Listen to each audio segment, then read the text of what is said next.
اعوذ باللہ من الشیطان الرجیم، بسم اللہ الرحمن الرحیم۔ محترم خواتین و حضرات، سیالس یعنی ٹینڈینافیل کے حوالے سے اور ویاگرا یعنی سلڈینافیل کے حوالے سے جو ہماری ویڈیوز موجود ہیں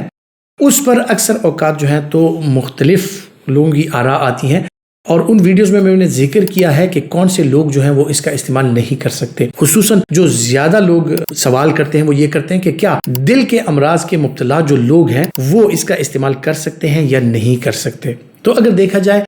سیالس، ویاگرا، یہ ساری چیزیں جو ہیں یہ بیسیکلی کیا کرتی ہیں کہ ویزو ڈائلیشن کرتی ہیں، شریانے جو ہیں ان کو کھول دیتی ہیں، اور ان کا اثر جو ہوتا ہے وہ ہوتا ہے جناب آپ کی شریانوں کی دیواروں میں جو نائٹرک آکسائڈ ہے یعنی اینڈوتھیلیم میں نائٹرک آکسائڈ ریلیز ہوتا ہے، اور اس کی وجہ سے شریانیں کھل جاتی ہیں، جس کی وجہ سے اریکٹائل ڈسفنکشن کا شکار جو لوگ ہیں ان کا اریکٹائل ڈسفنکشن دور ہو جاتا ہے اور ایک پراپر تناؤ کی کیفیت آتی ہے۔ بات آتی ہے ان لوگوں پر جن کے لیے یہ چیزیں استعمال کرنا جو ہے وہ قطعاً ممنوع ہے اور وہ اس کا استعمال نہیں کر سکتے۔ سب سے پہلے آتے ہیں جناب دل کے امراض کا شکار جو لوگ ہیں، خصوصاً وہ افراد جن کو انجائنا ہوتا ہو یا ان کو مائیوکارڈل انفارکشن ہو چکا ہو، وہ دل کے مریض ہیں، ان کو سٹنٹ وغیرہ لگے ہوں اور اس کے علاوہ جو ہے مختلف قسم کی میڈیکیشنز لے رہے ہوں۔ خصوصاً انجائنا کا شکار لوگ جو ہیں یا سٹنٹ جن کو لگا ہو یا اسکیمک ہارٹ ڈیزیز کا شکار جو لوگ ہیں، ان میں اکثر اوقات جو مختلف دوائیاں دی جاتی ہیں ان میں بیٹا بلاکرز کا استعمال کرایا جاتا ہے، ان میں ایسپرین یا کلوپیڈوگریل کا استعمال کرایا جاتا ہے، اور ساتھ ہی ساتھ ان میں جو نائٹریٹس ہوتی ہیں ان کا استعمال کرایا جاتا ہے۔ جو نائٹریٹس ہوتی ہیں ان میں شریانوں کو کھولنے کی ایک طاقت ہوتی ہے اور نائٹریٹس کے ساتھ شریانیں کھل جاتی ہیں۔ اب اگر کوئی بندہ نائٹریٹس کا استعمال کر رہا ہے اور ساتھ ہی وہ سلڈینافیل یا جو ٹینڈینافیل ہے اس کا استعمال کریں تو اس کے ساتھ کیا ہوتا ہے کہ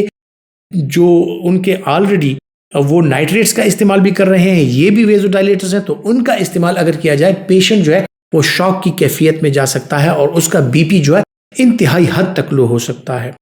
پھر جب بلڈ پریشر لو ہو جائے اس کے بعد جو سیکوینس بنتا ہے وہ کیا ہوتا ہے کہ بلڈ پریشر کو مینٹین کرنے کے لیے آپ کی ہارٹ بیٹ وہ تیز ہو جاتی ہے، دل کا دھڑکنا جو ہے وہ تیز ہو جاتا ہے تاکہ آپ کی سرکولیشن جاری رہے۔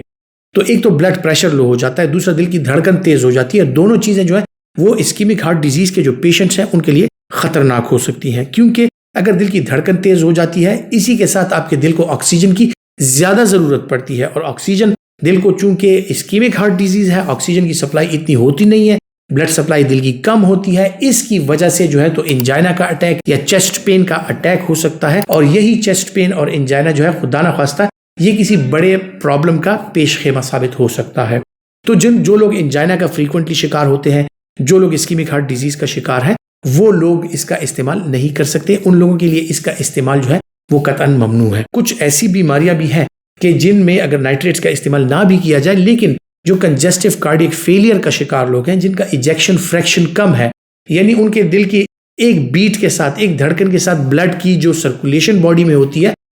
ہارٹ سے بلڈ کم جاتا ہے باڈی کو، تو اگر وہ اس کا استعمال کریں اس کے ساتھ شریانیں کھل جاتی ہیں، ویزو ڈائلیشن ہو جاتی ہے، اور مزید جو ہے وہ دل کی دھڑکن تیز ہو جاتی ہے اور ایجیکشن فریکشن جو ہے وہ لو ہو جاتا ہے، جس کی وجہ سے دماغ کو بلڈ کی سپلائی متاثر ہو سکتی ہے، اور اس کی وجہ سے خدا نخواستہ بے ہوشی کا اٹیک یا فالج کے جو مسائل ہیں وہ بھی ہو سکتے ہیں۔ امید کرتا ہوں کہ میڈیسن نالج کے حوالے سے جو معلومات میں آپ تک پہنچاتا ہوں یہ آپ کے لیے فائدہ مند ثابت ہوں گی، اور اگر آپ سمجھتے ہیں کہ آپ کے لیے فائدہ مند ہے تو اس ویڈیو کو لائک کیجئے، زیادہ سے زیادہ شیئر کیجئے، اور اپنا بہت سا خیال رکھیے۔